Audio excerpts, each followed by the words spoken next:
El inicio de este libro dice: dichosos los que leen y los que oyen, los que leen y los que escuchan las palabras de esta profecía y guardan las cosas que aquí en este libro del Apocalipsis están escritas, porque el tiempo está cerca. El tiempo está cerca.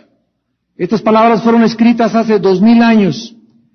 Y podríamos decir, ¿qué tan cerca está que pasaron 2000 años y nada de lo que está aquí ha acontecido? ¿Por qué dice el tiempo está cerca? Porque si el Apocalipsis o los juicios de Dios sobre el mundo no llegan durante tu vida, van a llegar cuando te mueras.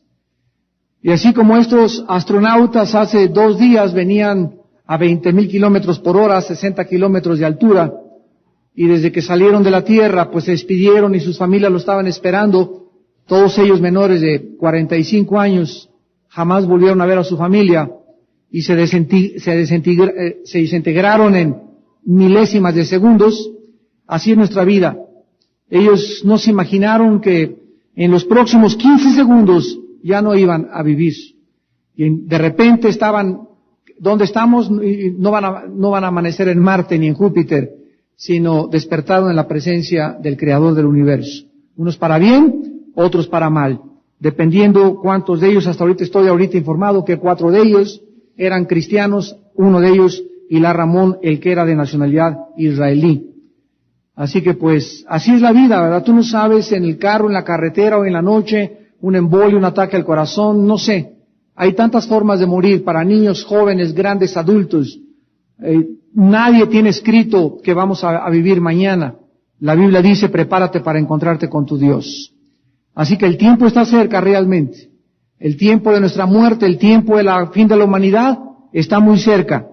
Y estos mensajes de Apocalipsis tienen ese propósito, hacernos que podamos acercarnos cada día más cerca a Dios. Vamos a comenzar a estudiar en esta noche la iglesia de Tiatira. La iglesia de Tiatira en el capítulo 2 de Apocalipsis. Y vamos a leer del 18 al 20 nada más, porque creo que es lo que vamos a poder alcanzar a cubrir. Y esta palabra Tiatira significa que no se cansa de sacrificar. Es lo que significa la palabra Tiatira en el griego. No se cansa de sacrificar. En otras palabras, esta iglesia se caracterizó por ser una iglesia que toleraba el pecado. Ustedes saben que cuando la Biblia nos dice, ama a Dios con todo tu corazón, muchos cristianos han negligido y han olvidado que la responsabilidad no solamente es amar a Dios, sino que al decir que amamos a Dios, tenemos que, de una forma paralela e inherente, amar la santidad y la justicia. Tú no puedes decir que amas a Dios sin que tú aborrezcas y odies, escucha las palabras que estoy usando, sin que tú aborrezcas y odies la maldad y el pecado. En la cruz de Jesucristo Dios nos mostró su amor, pero al mismo tiempo el amor lo vemos nosotros al morir Cristo en nuestro lugar, pero vemos el odio y la indignación justa y santa de Dios a Él tener que castigar a su Hijo. Entonces Dios castiga a su Hijo.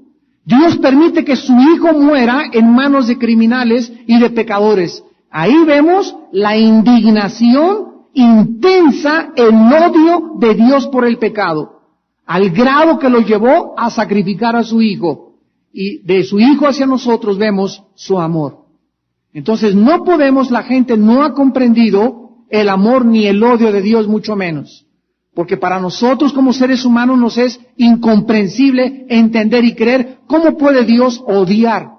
Porque para nosotros el odio es algo negativo. Sin embargo, hay un odio bíblico que es justo y que es santo, cuando es motivado ante la indignación de la maldad.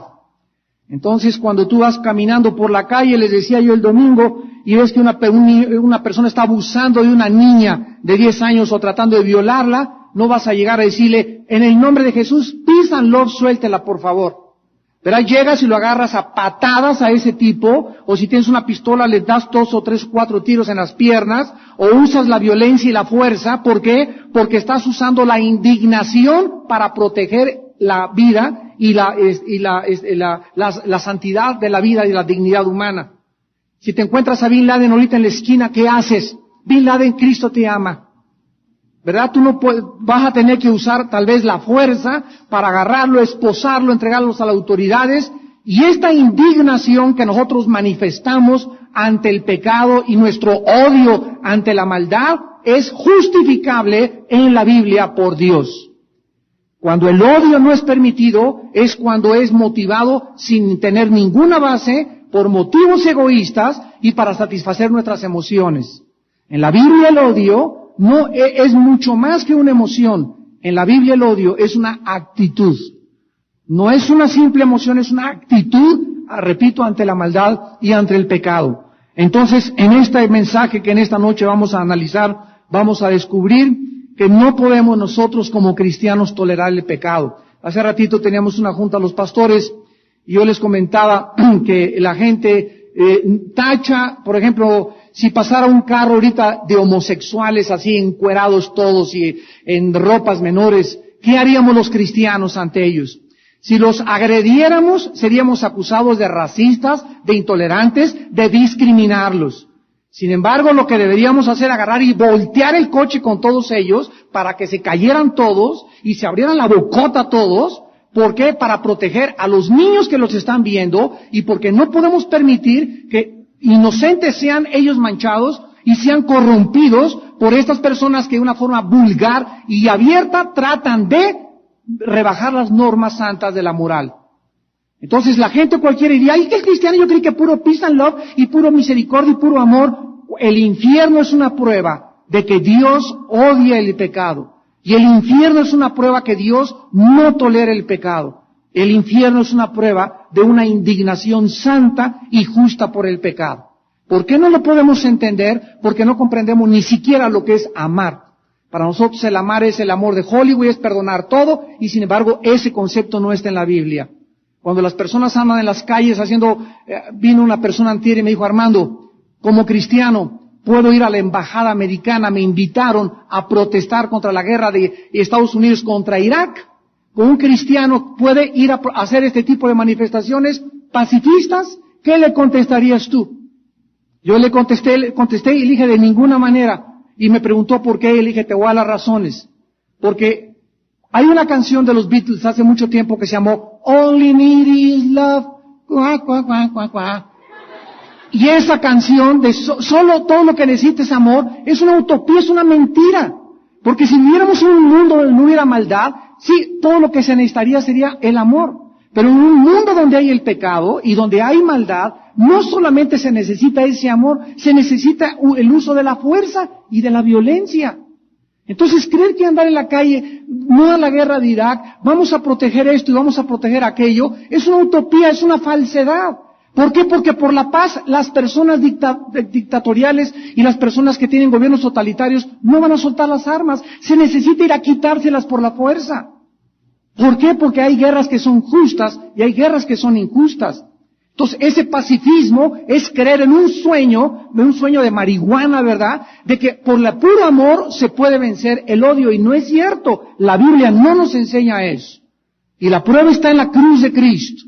Primero tuvo que cumplirse la justicia de Cristo para que Dios pudiera mostrarme su amor. Primero se tuvo que cumplir la justicia para que yo conociera la paz. No puede haber paz en un mundo de pecado si antes no hay justicia. Siempre la justicia precede al amor y a la paz. Así que tratar de buscar en un mundo de maldad y de pecado que haya paz sin que se aplique la justicia, sin que se persiga a los criminales, es una utopía. Es un mundo que no existe, repito, más que en el cuento de Aladino y la lámpara maravillosa. Entonces nosotros tenemos que elevar nuestra capacidad de comprensión, santos de Dios que me están escuchando. Tenemos que comprender cómo están funcionando las cosas. Tenemos que entender y pedirle al Espíritu Santo, Señor, ayúdame a comprender tu amor, pero también ayúdame a comprender tu odio, Señor. Tu odio por el pecado y por la maldad. Porque ese carácter lo tengo que tener yo también. Y si no tengo ese balance, esa ambivalencia dentro de mi corazón, no puedo verdaderamente decir que amo a Dios. Porque el amor no es ciego, la fe no es ciega tampoco. Existen razones profundas detrás de todos los mandamientos que Dios nos dio en su palabra. Y esta iglesia era una iglesia que toleraba el pecado. Es como aquellos hermanos que, corrieron a un hermano de la iglesia. ¿Por qué lo corrimos? Venga para acá, mire, lo corrimos porque es la 4ª vez que lo agarramos, son sacando a las niñas, ya embarazó a 2 chamaquitas, y ese muchacho no merece estar aquí. Por el amor de los demás, sacamos a ese muchacho de la iglesia. Sacamos a esa señora de la iglesia, porque viene a la iglesia a pedirle dinero a todos, a sablear a todos, y eso no es falta de amor, es por el amor de los que se quedan, por lo cual aplicamos nuestra indignación ante la gente que se quiere pasar de listo y abusar de la iglesia, porque eso no es el amor. El amor se manifiesta, repito, cuando se busca la justicia y cuando se busca la santidad de Dios. Entonces la gente cree que la misericordia es perdonar todo, arreglar todo, y te equivocas. Es como el marido que engaña a su esposa. Y pues tú tienes derecho a perdonarme porque Cristo me perdonó. Sí te perdono. Pero sabes una cosa, aquí tengo una herida que tú me hiciste contra adulterio, y esta herida tarda, porque soy ser humano, años en sanar. Y tú vas a tener que demostrarme en los próximos 3 años, Panchito, que realmente eres digno de que te demuestre mi confianza, no de la noche a la mañana, ya, te perdono y se acabó todo. Pues, bueno, ¿qué les pasa? Ahora sí que vamos a hacer el programa ¿qué les pasa a nosotros? ¿Qué nos pasa verdaderamente?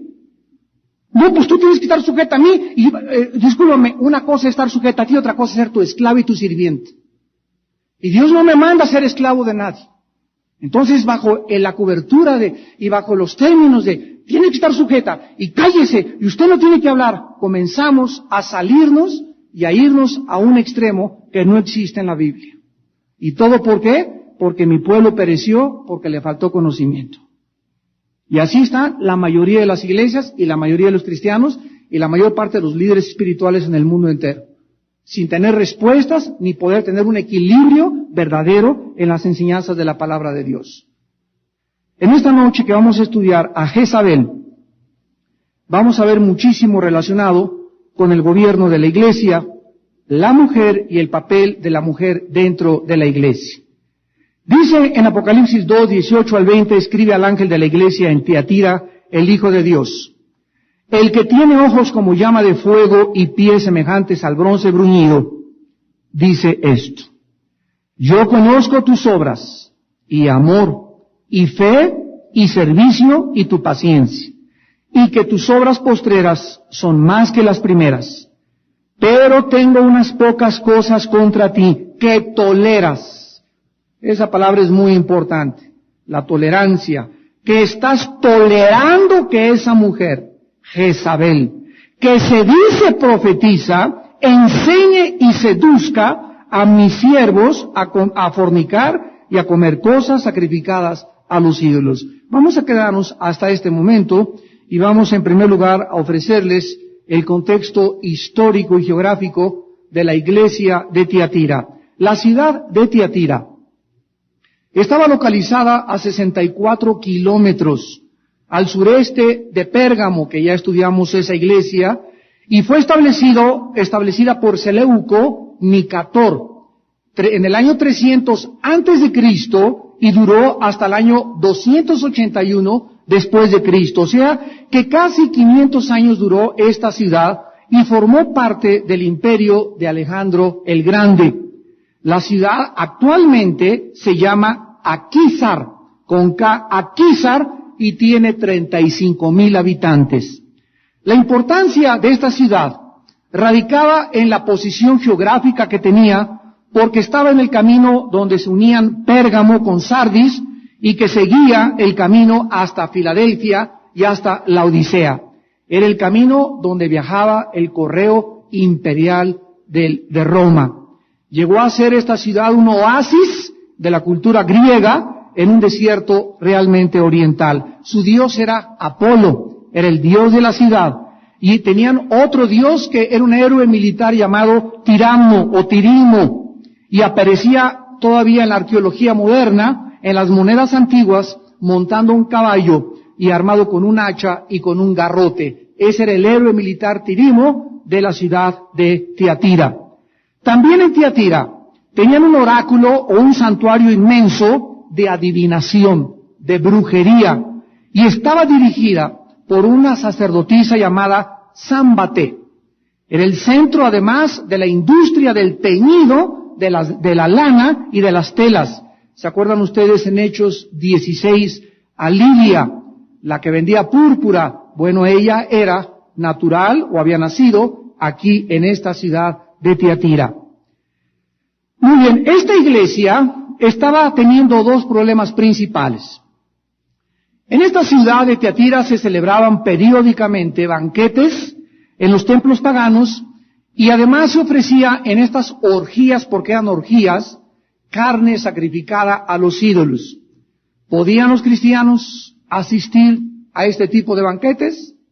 Como los cristianos actualmente, ¿puedo ir a una boda religiosa o puedo ir al banquete nada más? ¿Cuál de las dos cosas puede un cristiano con discernimiento y comprensión de los caminos de Dios decidir para ver cómo actuar en el mundo del siglo XXI donde nos encontramos?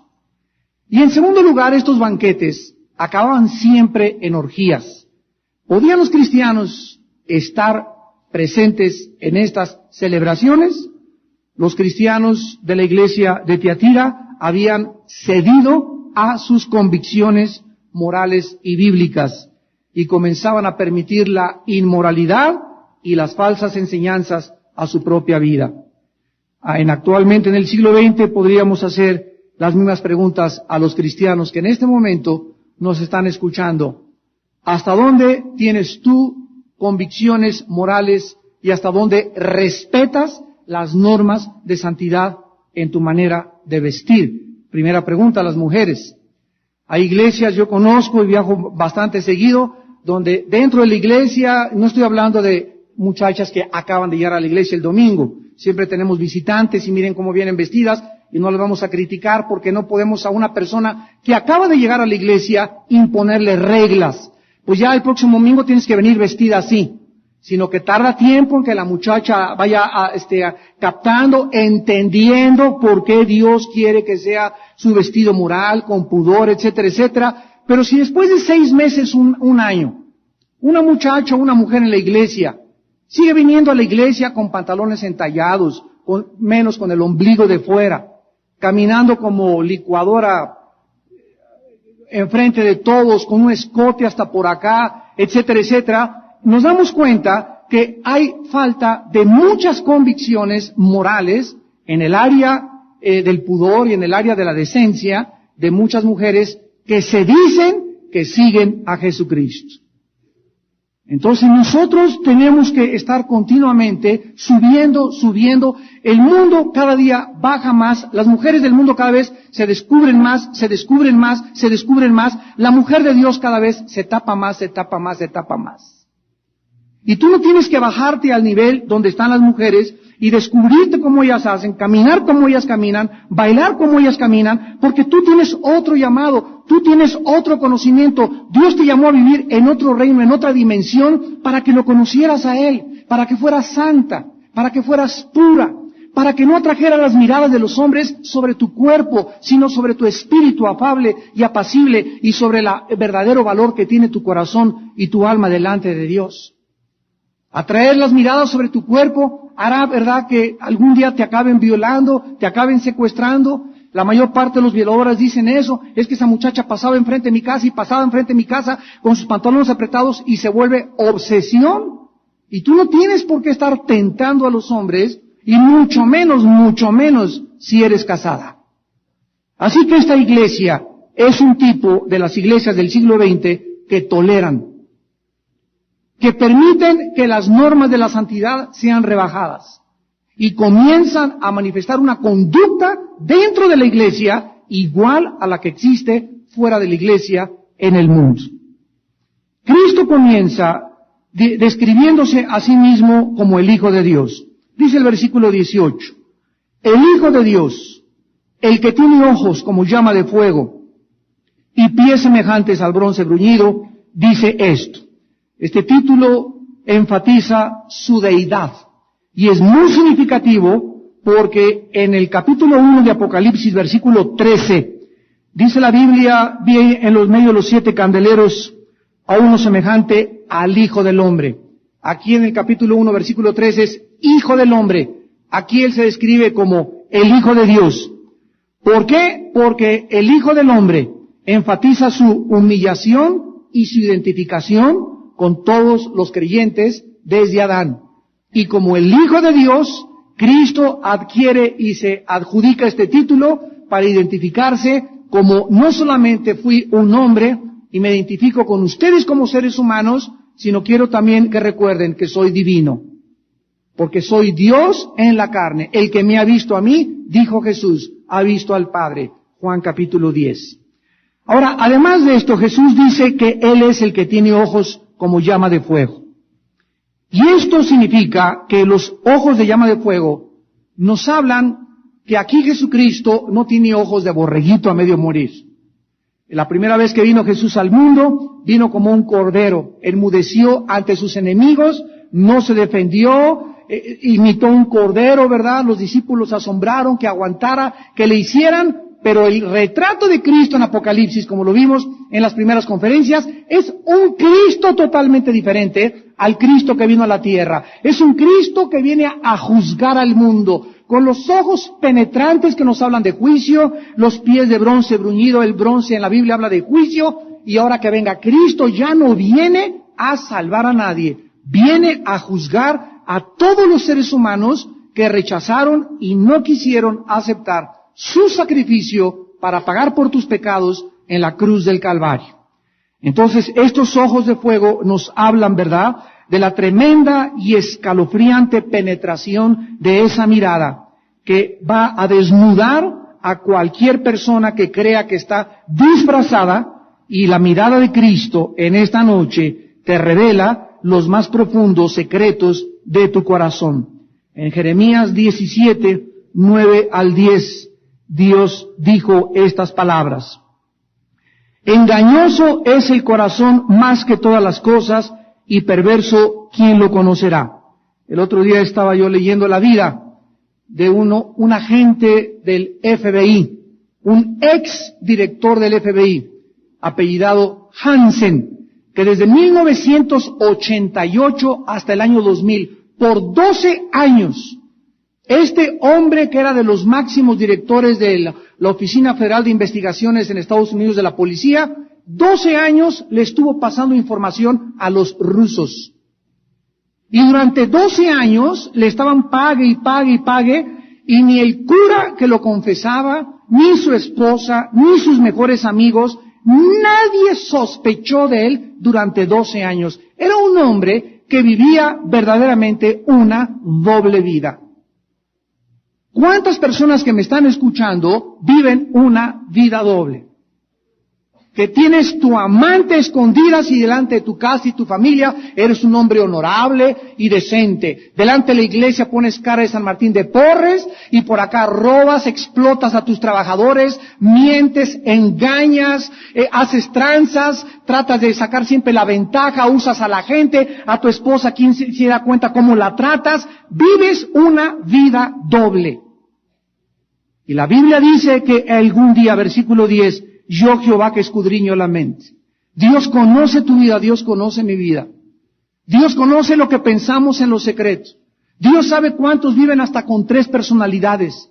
Y cuando Él venga, la Biblia nos muestra a un Cristo con unos ojos de llama penetrantes, pudiendo escudriñar a aquellos que creyeron y se disfrazaron y usaron diferentes máscaras en esta vida. Quiero decirte que en el día de tu muerte le entregarás cuentas a tu Creador. Y Él te desenmascarará públicamente, porque las obras serán puestas en público, como dice la palabra en 1 Timoteo capítulo 5. No hay nada escondido que no haya de salir a la luz. Yo Jehová que escudriño la mente y que pruebo el corazón, para dar a cada uno según su camino, según el fruto de sus obras. Ahora vemos nosotros que en el versículo 9, Cristo de Apocalipsis 2, versículo 19, le tiene unas palabras de aprobación a esta iglesia. Yo conozco tus obras, y amor, y fe y servicio, y tu paciencia, y que tus obras postreras son más que las primeras. Vemos que esta iglesia tenía obras indicando que muchos estaban activos sirviendo a Dios. Amor, ¿verdad? En esa época se construyeron muchos hospitales y asilos para ancianos cristianos, lo cual es una, ante la gente, entre comillas, manifestación de amor al prójimo. Fe. Esta iglesia, ¿verdad?, tenía una perseverancia y decían que creían en Dios. Santiago nos dice, si tú tienes fe y no tienes obras, tu fe no sirve para nada. Tenían servicio, o sea, estaban comprometidos en la obra y servían en diferentes ministerios. Eran pacientes, no se daban por vencidos, perseveraban y tenían buenas obras más que las postreras. Pero sin embargo, Cristo le hace una acusación muy seria a la iglesia, como se la hizo a la iglesia de Éfeso. ¿Recuerdan ustedes a la iglesia de Éfeso? Conozco que eres paciente, que les das dulces a los niños, que visitas los hospitales y que haces buenas obras. Pero tengo contra ti que has perdido tu primer amor. Todo lo que la iglesia de Éfeso tenía quedaba reducida a cero porque Cristo les decía, hay algo más importante que todo lo que crees que has hecho, tu amor por mí. O sea, todo lo que has hecho, no lo has hecho de un amor nacido de tu comunión y de tu intimidad conmigo. Y con esta iglesia se repite otra vez, tienes paciencia, servicio, pero tengo algo contra ti. ¿Qué es esto? Que iba a hacer que se perdieran todas estas cosas buenas y virtudes y que Dios tenía contra estos cristianos y contra estos líderes. Que toleras a esa mujer Jezabel, que se dice profetiza, enseña y seduzca a mis siervos a fornicar y a comer cosas sacrificadas a los ídolos. Vamos a comenzar un estudio muy breve de la mujer Jezabel. La palabra Jezabel significa en el hebreo deshonesta o perjura. Deshonesta. Esta palabra deshonesta en el hebreo nos habla de una mujer que no es sincera, que tiene motivos equivocados en todo lo que hace, que tiene deseos profundos de controlar, de dirigir y de dominar a los hombres. Es una cosa en la naturaleza femenina, lo vamos a ir viendo para que no confundamos con el verdadero liderazgo femenino que anhela controlar y dominar para sus propios beneficios personales y satisfacer su ego. ¿Quién fue esta mujer en el Antiguo Testamento? Vayamos rápido al primer libro de los Reyes. Primer libro de los Reyes, capítulo 16, 31. En el primer libro de los Reyes, capítulo 16, versículo 31, se nos enseña quién era esta mujer. Y está hablando aquí del rey Acab, que era rey de Israel, porque le fue cosa ligera andar en los pecados de Jeroboam, hijo de Nabat. Y tomó por mujer a Jezabel, hija de Baal, rey de los Sidonios, y fue y sirvió a Baal y lo adoró. Jezabel no era judía. Era una mujer que se había casado con un rey judío. Y vemos nosotros inmediatamente la infiltración satánica.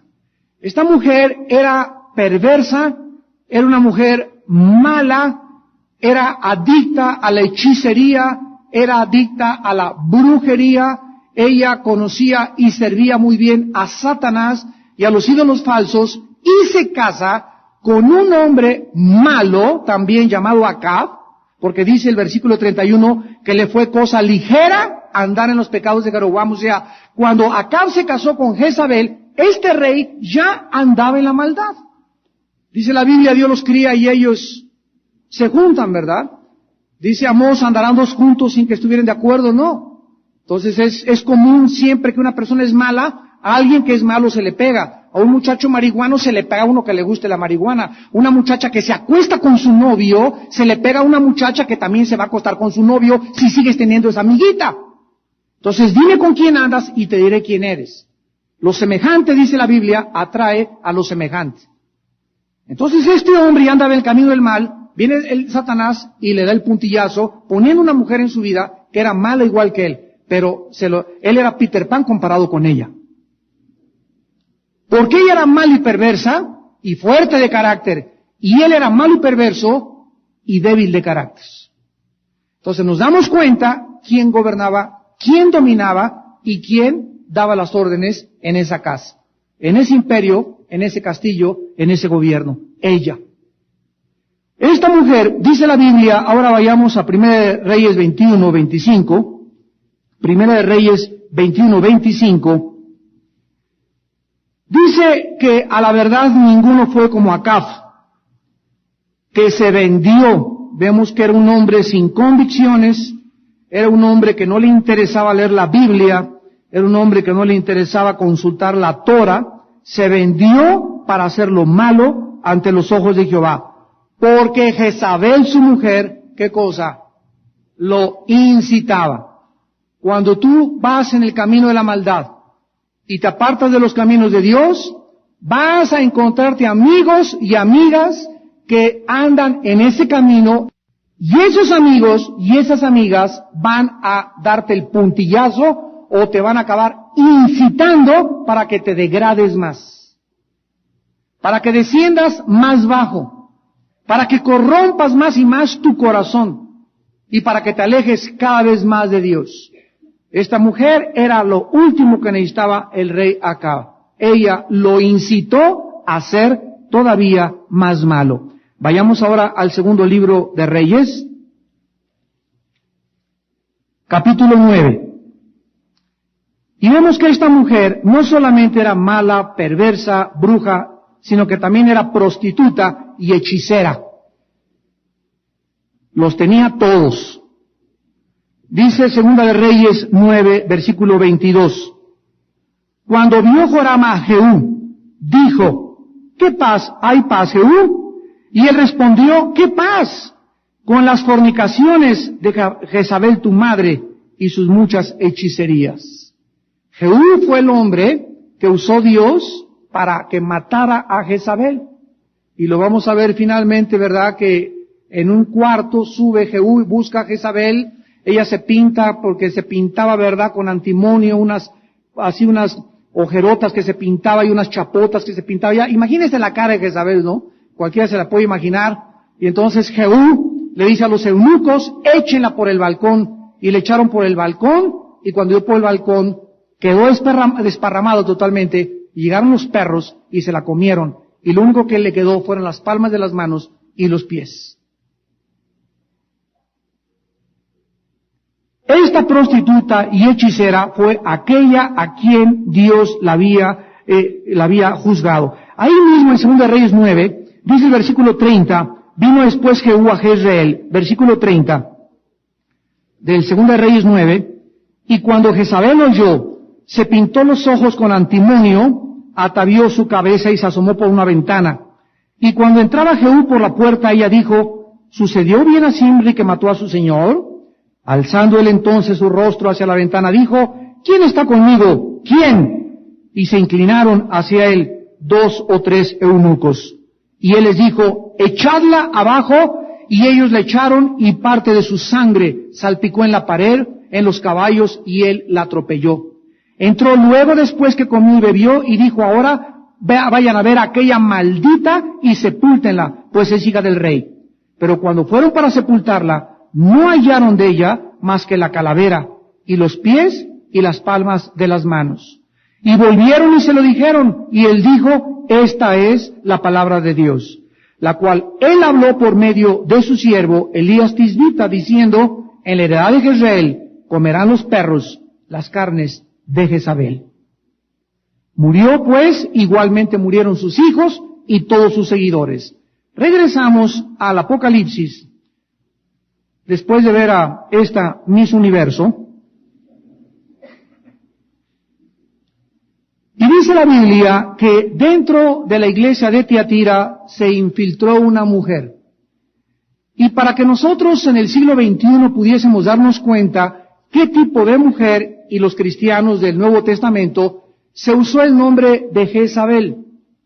Y ya con el nombre de Jezabel ubicamos las características de esta mujer del Antiguo Testamento, y vemos que los espíritus que operaron en esta Jezabel, cuando murió Jezabel, los espíritus no se mueren, se salen de los seres humanos y siguen en el mundo vagando, buscando a alguien semejante, a quien se le puedan meter con las mismas capacidades. Si tu madre fue bruja y se murió tu madre y la enterraron, los espíritus de brujería de tu madre se le van a meter a cualquiera de ustedes como hermanos, sobre todo cuando no son cristianos. Uno es el premiado siempre. El espíritu de alcoholismo de tu padre va a alcanzar a sus nietos y a sus bisnietos hasta la tercera o cuarta generación, porque estas maldiciones, así se llaman maldiciones, dice la Biblia, alcanzan hasta 4 generaciones de los que odian a Dios y de los que rechazan a Dios. Por el nombre que dice Jezabel, que se dice profetiza, indica que esta mujer en la iglesia era una mujer mala, falsa profeta, seductora, coqueta, devoradora de hombres, ejercía una influencia tremenda sobre los varones, pero la influencia de ella estaba cubierta, estaba escondida. Nunca Satanás se presenta, ni los malos, ni les repito, ni las malas, ni los que se meten a la iglesia a y a todas las iglesias, nunca se mete nadie así, llegó el lobo, me los voy a comer a todos. Siempre entrará, como me acuerdo en el centro cívico, llegaron dos señoras, no les digo ni hermanas todavía, llegaron 2 hermanas y, pastor, sí, mucho gusto, queremos decirle que tenemos todos los dones espirituales, somos profetisas y venimos aquí a dar palabra del Señor a su iglesia. Cálmate, Débora, que le digo una, ¿verdad? Le dije, miren, señoras, antes de que quieran abrir la boca, le dije, en primer lugar, la primera regla, les prohíbo, así les dije, les prohíbo abrir la bocota en 6 meses. Ay, qué feo nos dijo. En segundo lugar, se van ustedes a trabajar al departamento de higiene o a lavar los baños y los pisos por 6 meses. Y después de que estén aquí trabajando en la iglesia, en las labores más bajas, ¿verdad?, que supuestamente son las más grandiosas delante de Dios, ahí voy a ver qué tanta humildad tienen. No duraron ni 2 días en la iglesia. Y así pasa, ¿verdad? Hay gente que llega y es que tienen en los estudios bíblicos, es que los pastores deberían escucharnos porque tengo palabra del Señor. Miren, hermanos, cada semana me pasan a mí así folders con hojas de hermanas que me mandan, otros anónimos con cartas. Pastor Alducin, quiero decirle que el Señor me dijo que hay pecado en este fulano de tal y que usted tiene que obrar así, bla, bla, bla, bla, bla. Y todas estas cartas que nos llegan de supuestas profetisas, que se dicen profetisas, nosotros como líderes espirituales tenemos la responsabilidad de discernirlas.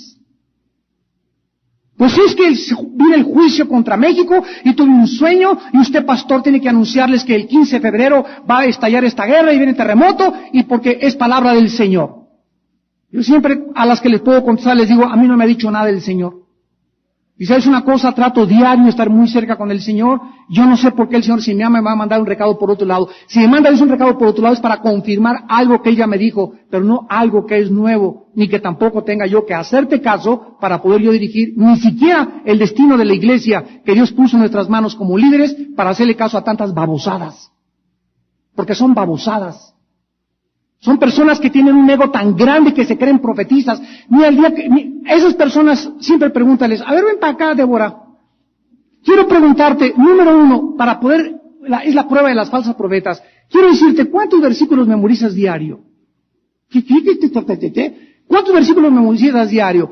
Mira, para que puedas ser profeta de Dios, es la persona que anuncia los oráculos de Dios. Un profeta no es necesariamente el que anuncia el futuro, sino que es la persona que habla la conforme a la palabra de Dios. Si tú no estás llena de la palabra de Dios y no memorizas la palabra de Dios, ¿de dónde me sacas tus babosadas?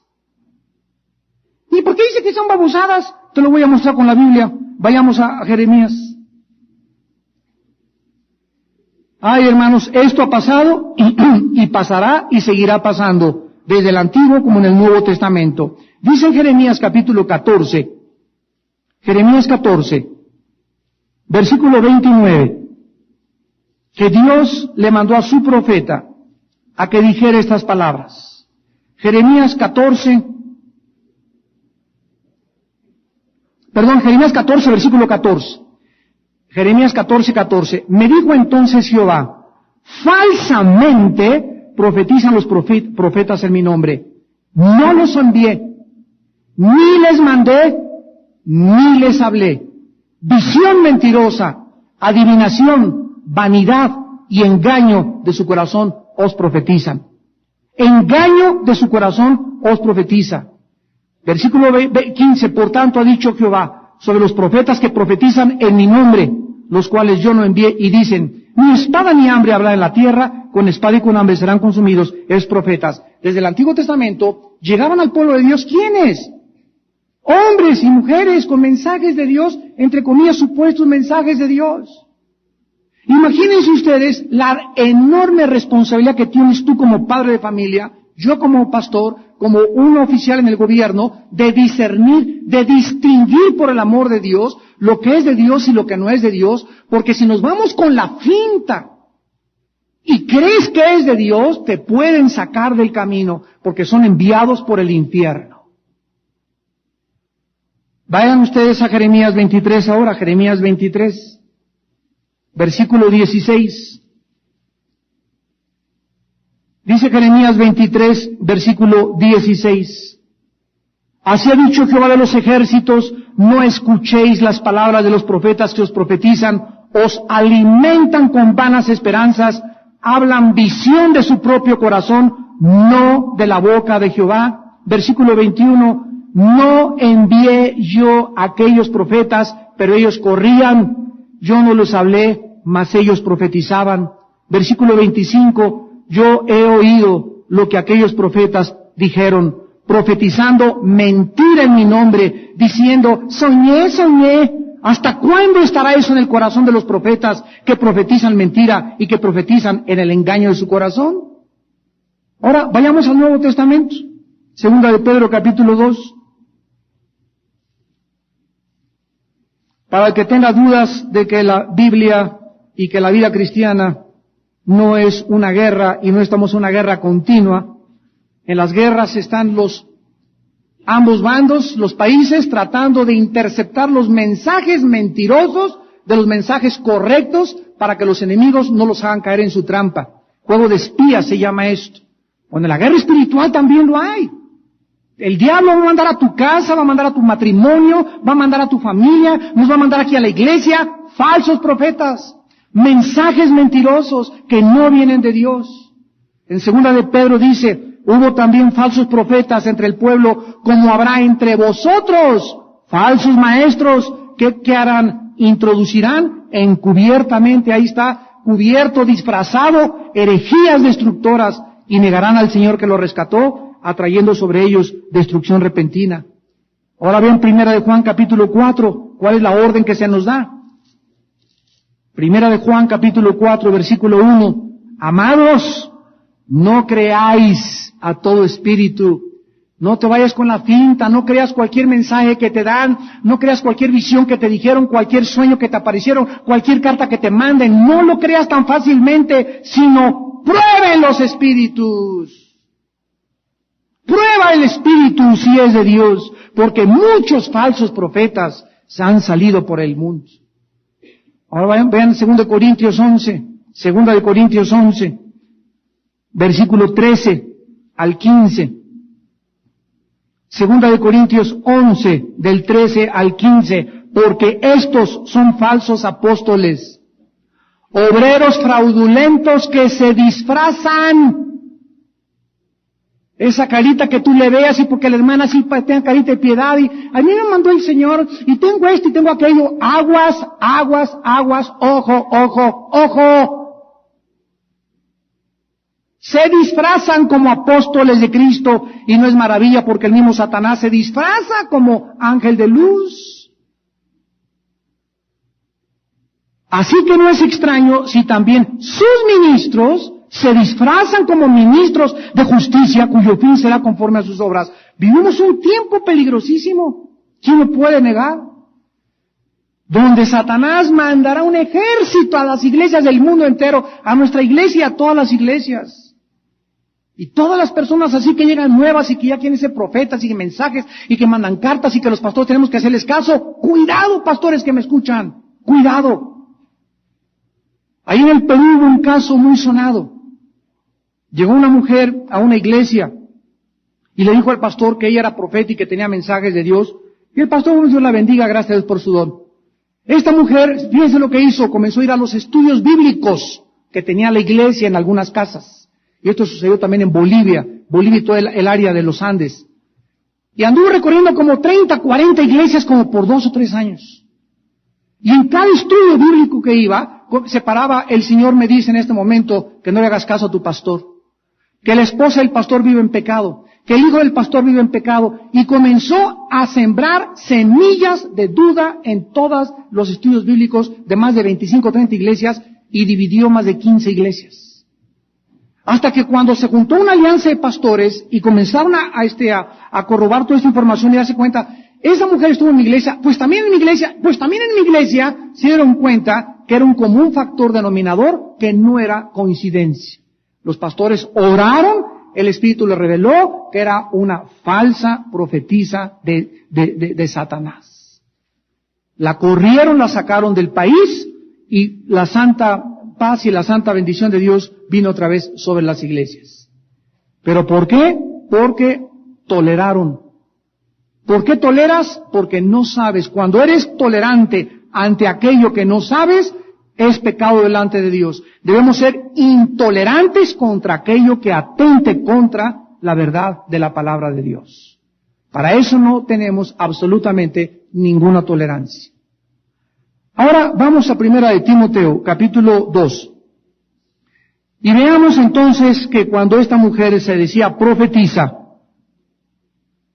¿qué significaba? Que decía que recibía mensajes directamente de Dios para comunicarlos a la iglesia, vanagloriándose desde luego en tener mensajes divinas.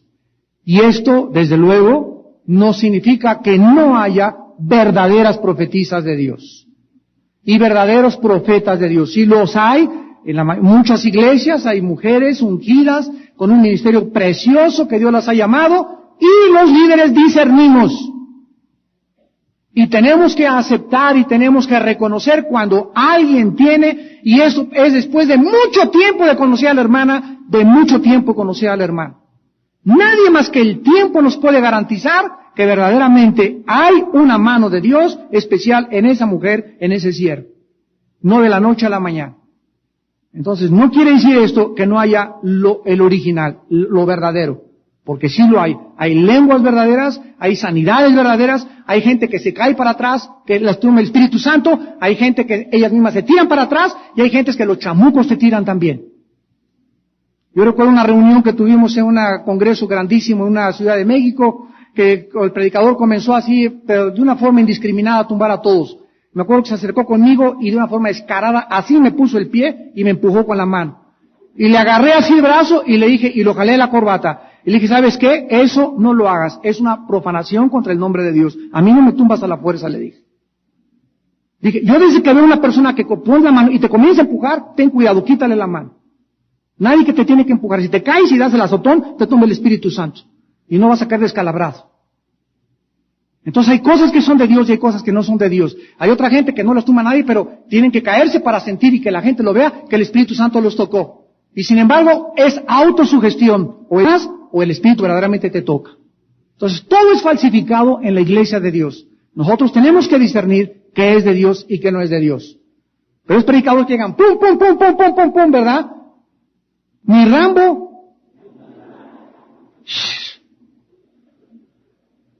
Ahora, la enseñanza que nosotros vamos a deducir rápidamente, ¿verdad?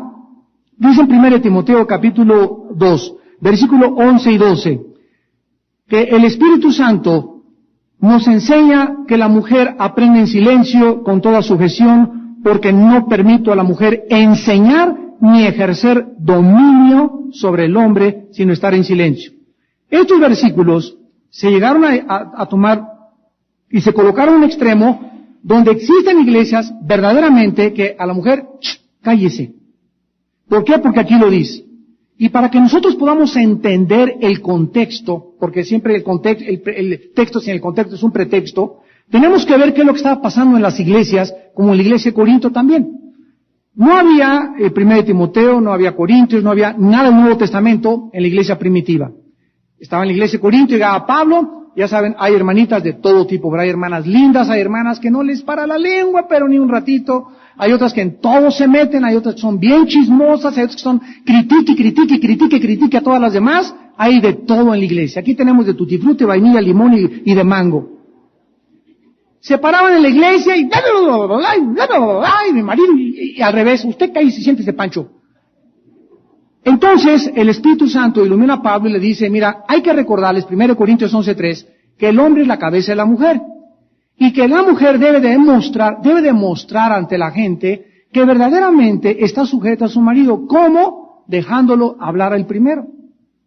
Cuando siempre nos traen a los pastores una pareja, y llega una pareja, oiga pastor, queremos hablar con usted, y ella comienza, le digo, vamos a calmarnos, el que debe hablar es él. Entonces tú también no debes de tolerar esto con mucha humildad con tu esposa, mi amor, permíteme, pero déjame tomar a mí y explicar al pastor cuál es el problema. Pero desde ahí, desde que viene la consejería, te das cuenta a quién le amanece el gallo. ¿Cuál es la enseñanza principal la mujer puede enseñar? Porque había profetisas, había diaconisas, Romanos 16, como lo vamos a ver en la próxima clase.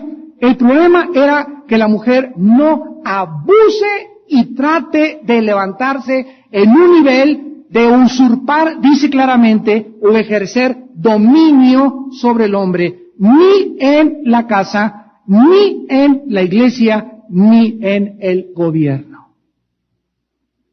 Esto es muy importante de poder comprenderlo. Todos los hombres que se describen en el Nuevo Testamento, todos los nombres para describir a los líderes se encuentran en género masculino. Damas y caballeros, teólogos que nos están escuchando, todos los nombres, obispos, episcopos, ancianos, presbúteros, pastores, todos los nombres que se usan para designar a los líderes o el liderazgo, con excepto de diaconisa, que no es líder, es un ayudante en Romanos 16, todos están en género masculino en la iglesia. Dios le entregó al varón la autoridad. Dios creó primero a Adán, y el gobierno de las naciones, el gobierno del hogar y el gobierno de la iglesia debe estar en manos de varones. Todas las palabras originales están absolutamente en masculino. Ahora vamos a comenzar a contestar preguntas que surgen inmediatamente, pero ¿qué de todas esas mujeres que se encuentran pastoreando? Yo conozco hermanas en Cristo que son pastoras y están haciendo una labor maravillosa. Escuchen esto, la voluntad de Dios es doble, es directiva y es permisiva. Y el hecho de que Dios permita algo no significa necesariamente que sea su voluntad. A ver si me van entendiendo. Dios quiere dirigir mi vida, esa es su voluntad directiva. Pero si yo me aparto de los caminos de Dios y me brinco las trancas y tú te casas con una persona equivocada, no digas, Dios quiso que me casara con este filisteo. No, Dios permitió porque nos dio la libre voluntad. Pero no era la voluntad de Dios que hicieras eso. Pasó lo mismo con el divorcio. Le preguntaron a Jesús, oye, explícanos, si está escrito que el hombre y su padre dejará y se unirá a su mujer a una carne, ¿por qué Moisés le dio carta de divorcio a los judíos? Y Cristo les contestó, por la dureza de su corazón. Pero no es la voluntad de Dios que haya divorcio. Pero por causa de la maldad del hombre, por la causa de hombres golpeadores, por causa del adulterio, Dios permitió que haya una separación para preservar la dignidad de sus hijas o de sus hijos y de los niños pequeños. Pero no significa que sea la voluntad de Dios. Las iglesias actuales gobernadas por mujeres solo tienen un significado. Dios lo está permitiendo por la ausencia de liderazgo de los varones. ¿Por qué hay mujeres pastoras y por qué hay tantas mujeres que están en muchas iglesias llevando un liderazgo y pastores que están haciendo muy buen trabajo? Porque no hay hombres. Nada más por eso. Es un síntoma de decadencia del liderazgo masculino en una iglesia. Cuando son puras mujeres las que mandan y las que gobiernan. Por un lado, gracias a Dios por estas mujeres que han tomado las riendas del liderazgo. ¿Por qué hay tantas mujeres que en su casa ellas le leen la Biblia a los niños? Ellas los llevan a la escuela. Ellas pagan la luz, ellas pagan la renta, porque los hombres son unos baquetones, unos holgazanes, flojos, apáticos que han abandonado el liderazgo. Y creen que solamente toma un fe, paga el gasto y la luz y ya te van esos 2 pesos. Creen que con eso ya cumplieron como hombres. Y eso no es ser hombre. Entonces, gracias a Dios por estas mujeres que han tomado las riendas en la casa, han tomado las riendas en la iglesia y han tomado las riendas en el gobierno, como Margaret Thatcher y otras grandes mujeres estadistas, que mostraban la corrupción del liderazgo masculino en los mismos gobiernos. Pero no es la voluntad de Dios que así sea. Cristo le dijo a las personas que no lo querían adorar, si ustedes no me adoran ni me alaban, hasta las piedras me pueden alabar. Dios puede levantar aún lo que ni siquiera nos imaginamos para poder entenderlo. Ahora, todas estas mujeres que toman el liderazgo son Jezabeles, de ninguna manera. Existen cantidad de mujeres, repito, ungidas por Dios, que aman verdaderamente a Dios y a sus ovejas y que están realizando un trabajo maravilloso en la evangelización y del pastorado de las almas. Entonces, ¿a qué tipo de mujeres se refiere Jesús con las Jezabeles en la iglesia? A estas mujeres que tienen espíritu de control, dominio, manipulación, chantaje y la usurpación de la autoridad masculina, tanto en el hogar como en la iglesia. Vamos rápidamente a Isaías 3 y vemos este fenómeno en el pueblo de Dios en el Antiguo Testamento. Isaías capítulo 3, versículo 12. Y vean ustedes un síntoma de decadencia en el pueblo de Dios. Isaías 3, 12. Los opresores de mi pueblo son muchachos y mujeres se enseñorearon de él. Pueblo mío, los que te guían te engañan y tú eres en el curso de tus caminos. Un síntoma de decadencia en el Antiguo Testamento fue cuando los jovencitos eran los que tomaban el liderazgo junto con las mujeres, porque los hombres habían apostatado. Los hombres andaban fornicando, andaban viendo pornografía, andaban emborrachándose, traicionando a sus mujeres, siendo desleales a sus hijos y a su propio matrimonio, y por eso Dios los hace a un lado y levanta a las mujeres y bendice a las mujeres como lo está haciendo en el siglo XXI en que estamos viviendo. Estas mujeres son las que están tratando de dirigir, de gobernar y de provocar temor sobre los miembros en las iglesias con falsas profecías. Se dicen profetizas, recuérdalo, pero sin embargo son sueños y visiones mentirosas. De toda esta falta de orden dentro de una iglesia, escúchenme líderes, de toda esta falta de orden dentro de una iglesia, en una casa el responsable es el padre, en la iglesia somos nosotros. Nosotros no podemos tolerar. No lo podemos tolerar y lo debemos detener inmediatamente. Todo líder espiritual que no ejerza control y tolere este tipo de mujeres dentro de su iglesia, acabará tarde o temprano comprometiendo sus convicciones con el mundo y va a acabar fornicando, y el varón que abandone el liderazgo que Dios le ha entregado, tarde o temprano, este varón será juzgado. Oremos. Padre, te damos gracias porque nos sigues amando al enseñarnos la verdad. Sabemos que no puede existir el amor sin la verdad, porque el amor no es ciego, ni tu misericordia tampoco. Te damos gracias porque nos has dejado delineado en la Biblia claramente el orden de la iglesia, el orden en el hogar y el orden en las naciones. Y te damos gracias, Señor, por las mujeres, la ayuda idónea que has traído a nuestra vida y nuestro matrimonio, que nos ayudan y nos fortalecen a seguir adelante. Gracias por esas mujeres que en los hogares han recogido las riendas que sus maridos han tirado. Maridos machos que han creído que ser hombres es ser peleoneros, borrachos, parranderos y jugadores. Gracias por esas mujeres valientes, Padre, que han sido abusadas y que tú tienes grandes recompensas para ellas.